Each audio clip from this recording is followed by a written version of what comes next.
We thought that if the natural abundance of so much material is available, which doesn't need much care to grow them, no diseases affect them, how come that we have not engineered products which will find way in everyday use? With this mission, the Department of Science and Technology started with an objective of developing bamboo applications. When you look at, quickly you have to erect housing for people who are facing the calamities, for example tsunami, and we have to erect quickly the housing for people to stay in safe houses.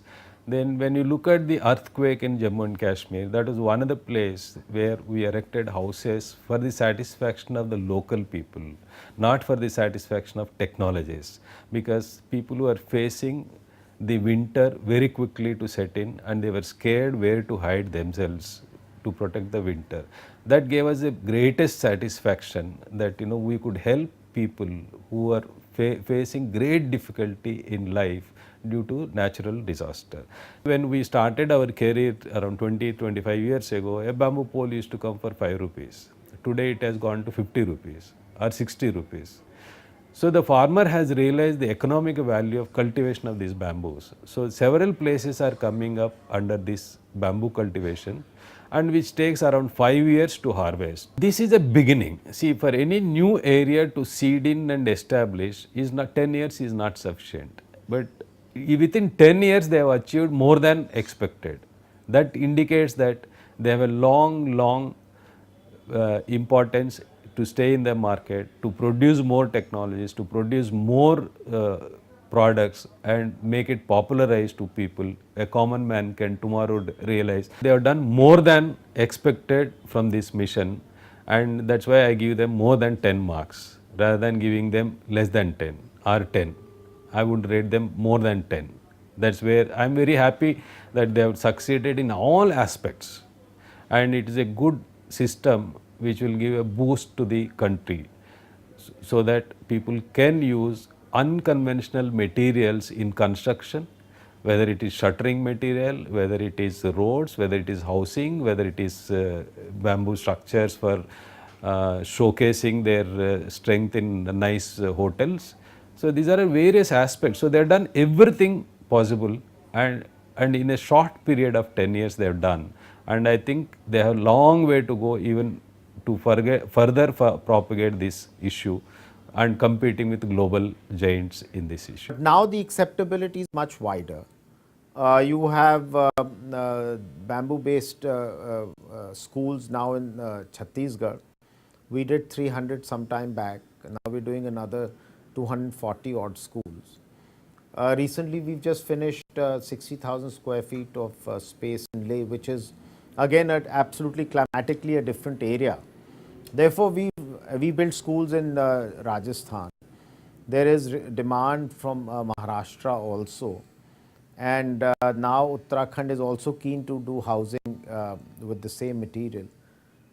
We have some of these police forces coming to us for barracks because they've seen this material being used in different places. We have done the designs, we have tested it for its capacity to withstand wind speeds.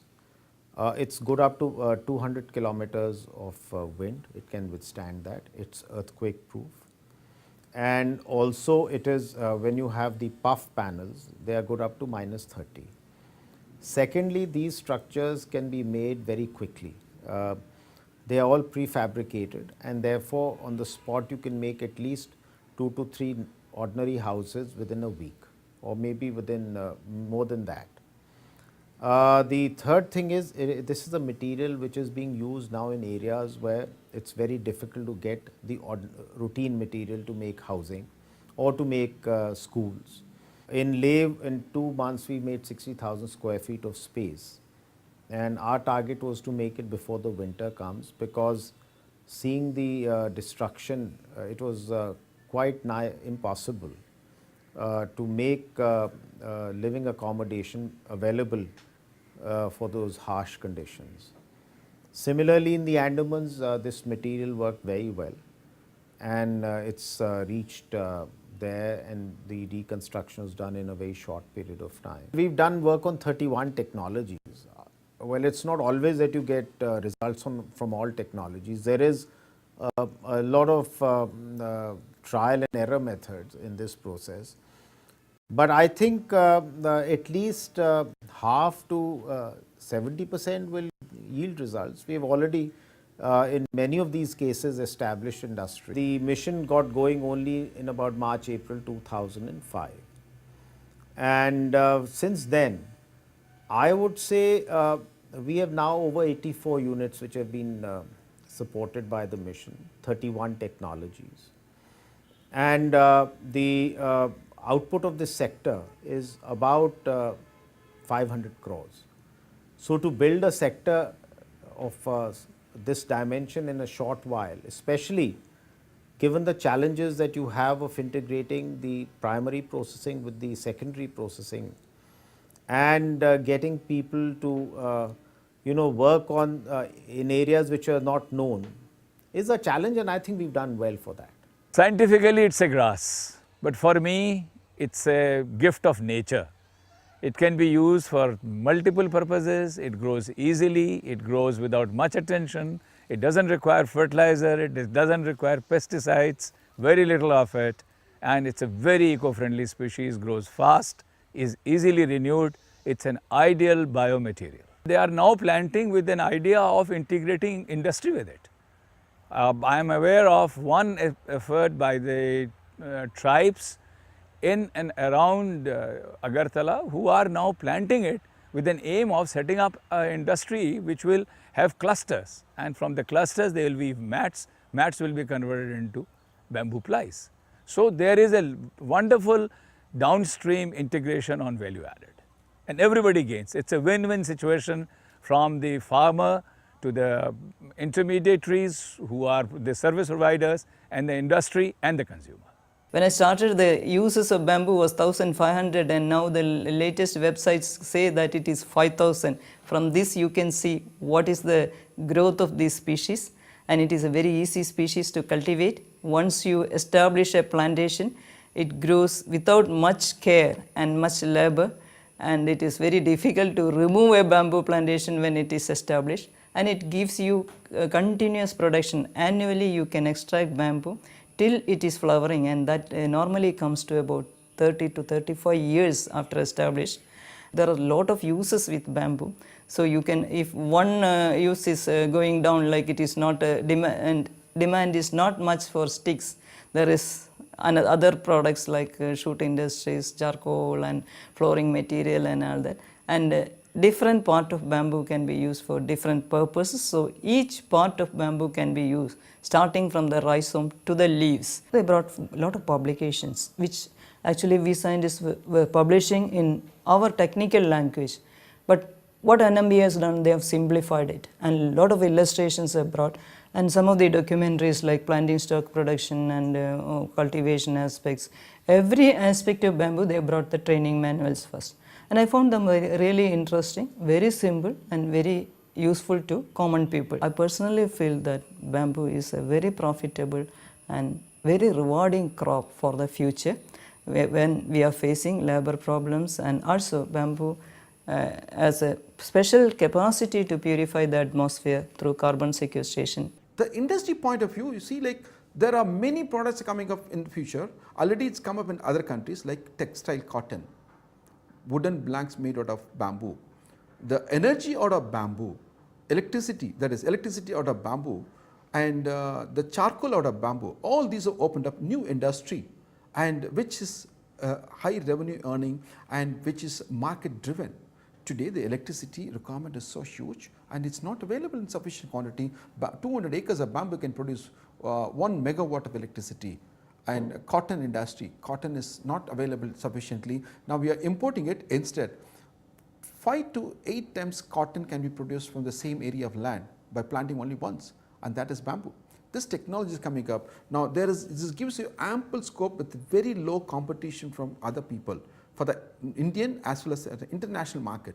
China is taking the lead in this, and we can learn from China, and they have been doing for the last 10 years in various sectors, and India is blessed with the excellent weather to grow bamboo. But are we using it? No.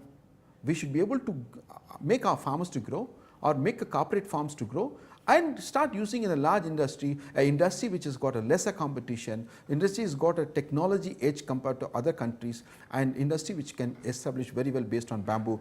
The days to come, future is going to be bamboo plastic, bamboo cotton, bamboo wooden planks, and bamboo energy. We also treat it as a agricultural cash crop, because in 4 years you are getting your crop, and it lasts for another 35 years. So once you plant bamboo, the harvesting can be done in 4 to 5 years, right throughout for 35 years, like tea. Once you plant tea, tea can be harvested for 70 years. The return per hectare is higher than any agricultural crop. The soil condition improves because the biomass generated by bamboo is much higher than any other crop. And I can say that Balqua has performed best, and its stability was also wonderful across all the locations. Similarly, the Newtons and Tulda were also performing better in many of the areas. Certain species were specific to certain sites, like Aucklandra performed very nice in the southern region. Same way the Hamiltoni performed very nice in the Palampur. Hamiltoni surprisingly performed very nicely in our Bangalore center also. So these are the new findings, they were not available earlier. So this was a major contribution of NMBA through this project. So bamboo mission, we were there at center stage in the beginning, but as it took on, we also got into charcoal making. We are now developing one of the state-of-art museums on bamboo, and we have also developed our own household bamboo kiln which can make charcoal. So we have been into bamboo research from all directions for quite some time now, and that is how we are associated with NMBA. NMBA also hosted one of its international conferences at our campus here at IHBT. With the support of the NMBA, starting a number of pilot projects, whereby we are sourcing the machineries and the things from machines from NMBA, and trying to develop and encourage entrepreneurs to come forward and be trained and to be acquainted with the machines that are available for value addition in order to actually improve themselves, also the economy of the state. The economy of the whole of the Northeast can change with this small little raw material called bamboo, which is basically a grass that grows like anything that grows into the mother plant size in a year. So much can be done. Response is such that this fermented bamboo shoot have a distinct taste, as I've said before. So I'm very proud to say that whoever come in touch with this, means whoever tests that bamboo shoot comes back. See, now I have this final product, I have market in Bombay, Delhi, and lots of metropolitan cities. More and more demands are coming. So far we have been able to standardize the vegetative propagation technique for 10 important commercial bamboo species. In this we have standardized what should be the optimum time for taking the cutting, and what should be the optimum age of the cutting, and how the cutting it should be taken from the plant. So we are trying to standardize the thing, and what is the hormonal treatment, should be the optimum concentration of hormone which is required for these bamboo species. And after that we are mass multiplying this species, and we have already obtained or standardized the techniques by which we can mass multiply this species. Bamboo with cultivation, production and dissemination can be a perennial source of raw material with a supply chain that can last without any problem, because it's something which will be phenomenal. So with this kind of thing, if we invest, and we have actually developed a lot of products, we believe that you can have a very high value industry which is sustainable and in line with future policies of the world, of looking at organic, looking at material, with value growing actually, where other sectors will be under stress. Katlamara effect is felt in Uttarakhand. The Katlamara furniture which we have done is today made in thousands of pieces in Kudal, in Dehradun, in Bangalore, in Karnataka, and in Kerala, in Wayanad, the same pieces which we have done. You will see this design all over the country in many places. It can be made with other bamboos. For instance, this particular piece can be made with strictus. So this can be manufactured in Madhya Pradesh using strictus, which is locally available. Essentially, the whole experience of the bamboo store is not just as a selling activity, but also in terms of training people, training communities, how to work better at the craft products which they do.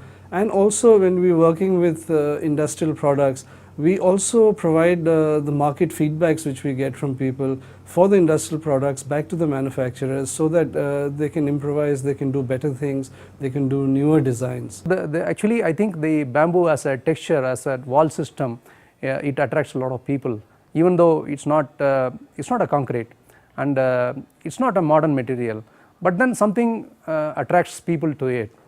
So, and the second point is, I am very proud of having introduced the bamboo railings in this structure, because the local artisans have participated and they feel great about it.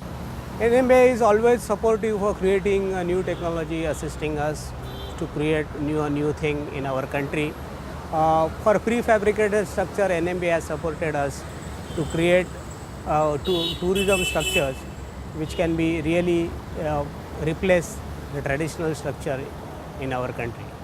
Nowadays, tourism industry is more and more going for eco-friendliness and more natural material. And bamboo can really be a great future in our country.